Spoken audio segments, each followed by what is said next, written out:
দেখছেন মিষ্টি নিউজ বাংলা জাভেদ আলমের সাথে। চলুন আজকে জেনে নিই আমরা তাজা খবর।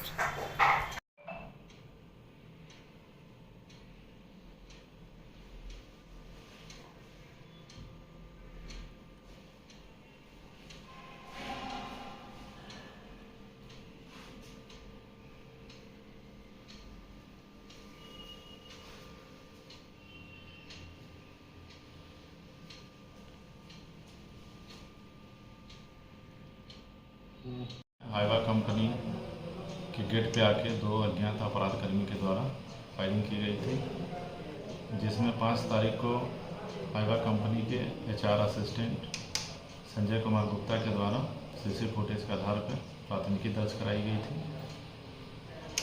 प्राथमिकी दर्ज के उपरांत पुलिस अधीक्षक महोदय सरायकेला के दिशा निर्देशन में एक छापामारी टीम का गठन किया गया था। छापामारी दल के द्वारा मानवीय सूचना के आधार पर 24 घंटा के अंदर घटना में प्रयुक्त एक अवैध देसी कट्टा, 2 गोली और घटना में प्रयुक्त बाइक को जब्त किया गया है और विधिवत गिरफ्तारी की गई है।